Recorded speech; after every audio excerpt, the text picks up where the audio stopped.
Hello అందరికీ welcome back to my channel Dhruvika kitchens and creativity.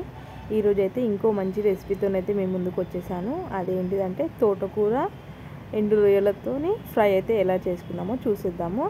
ముందుగా stove on చేసుకొని మీరు దేంట్లో అయితే కుక్ చేసుకోవాలనుకున్నా అది పెట్టుకొని ఇంకా అందులో ఆయిల్ వేసుకొని ఆనియన్ పచ్చిమిర్చి అయితే మంచిగా కట్ చేసుకొని వేసుకోవాలి. అవి మంచిగా ఫ్రై కావాలి.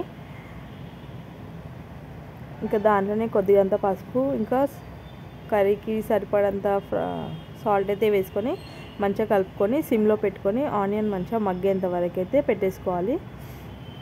ఇందులో మనకు ఆనియన్ మంచిగా వేగితేనే మంచి టేస్ట్ అయితే వస్తుంది. ఇంకా ఇక్కడైతే నేను తోటకూరని అయితే మంచిగా చిన్నగా అయితే కట్ చేసుకొని వాటర్లో వేసి అయితే పెట్టేసుకున్నాను. అండ్ ఇక్కడ ఎండు రొయ్యలని కూడా ఫస్ట్ డ్రై రోస్ట్ అయితే చేసి దాని వేస్ట్ అంతా తీసేసి పక్కన పెట్టుకున్నాను. చూస్తున్నారు కదా, ఆనియన్ అయితే మంచిగా అయితే ఫ్రై అయిపోయింది. ఇంకా నెక్స్ట్ అయితే మనం ఇందులో తోటకూర అయితే వేసేసుకుందాము. వాటర్ లేకుండా మంచిగా వేసేసుకోవాలి. చూస్తున్నారుగా అది ఎంతగానో ఉందో, అది కొంచెం నూనెలో ఫ్రై అయిందంటే దగ్గరికి అయితే అయిపోతుంది, కొద్దిగానే అవుతుంది. ఇంకా అందులో నుంచి అయితే వాటర్ అయితే రిలీజ్ అవుతుంది. ఆ వాటర్లోనే మంచిగా కుక్ అయిపోవాలి కర్రీ అనేది. మన పాలకూర లెక్క అనుకుంటాము కానీ ఇది కొద్దిగా ఉడకదన్నమాట జల్దీ. దీన్ని అయితే చాలాసేపు అయితే సిమ్లోనే పెట్టి మంచిగా మగ్గించాలి. ఆ వాటర్ అంతా ఇంకే వరకు. చూస్తున్నారుగా వాటర్ అయితే రిలీజ్ అయింది. చూస్తే ఉడికిపోయినట్టు అనిపిస్తుంది కానీ ఉడకదు, కొంచెం పచ్చిగానే ఉంటుంది నమ్మలి తినేటప్పుడు. అందుకని మంచిగా మనం సిమ్లోనే పెట్టి మంచిగా వేయించుకోవాలి. ఇంక ఇక్కడ నేను కొద్దిగా ఆయిల్ వేసి ఎండు రొయ్యలను అయితే ఫ్రై చేసుకుంటున్నాను ఇంకో స్టవ్ పైన.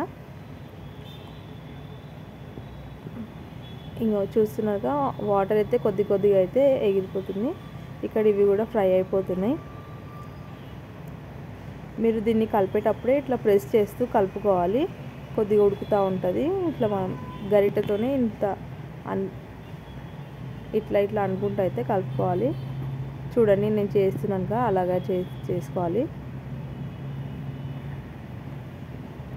ఇదైతే చాలా మంచిదండి మన హెల్త్కి. ముఖ్యంగా ఏంటంటే చిన్నపిల్లలు, ప్రెగ్నెంట్ లేడీస్ అండ్ పిల్లలకి పాలిచ్చే తల్లులు అయితే దీన్ని అయితే కంపల్సరీగా వీక్లీ 2-3 టైమ్స్ అయినా తీసుకోవాలి. నేను ఇదైతే ముందు తినకపోతుండే, ఇంకా మా పాప పుట్టినప్పటి నుంచి అయితే నాకు ఇదైతే అలవాటు అయిపోయింది. మా బాబు ప్రెగ్నెంట్ ఉన్నప్పుడు కూడా ఇదే తిన్నాను నేను. చాలా మంచిది, బ్లడ్ వస్తుంది, వైట్ బ్లడ్ సెల్స్ కూడా పెరుగుతాయి మనకి. ఇంకా అది కొద్దిగా వాటర్ ఎగిరిపోయాక కొంచెం ఆయిల్ బయటికి వెళ్తున్నప్పుడు మీకు ఎంత కారం కావాలో అంత అయితే వేసుకోవాలి. చూస్తున్నారు కదా మంచిగా ఫ్రై అయిపోయింది. అండ్ ఆల్రెడీ ఫ్రై చేసుకున్న ఎండు రొయ్యని కూడా అందులో వేసేసుకొని మంచిగా కలుపుకోవాలి ఒకసారి. నేనైతే ఇలా లాస్ట్కి అయితే వేసుకుంటాను, ఎందుకంటే క్రంచీగా మంచిగా ఉంటుంది కాబట్టి. నా వీడియో నచ్చితే లైక్ చేయండి, సబ్స్క్రైబ్ చేసుకోండి. Thank you for watching.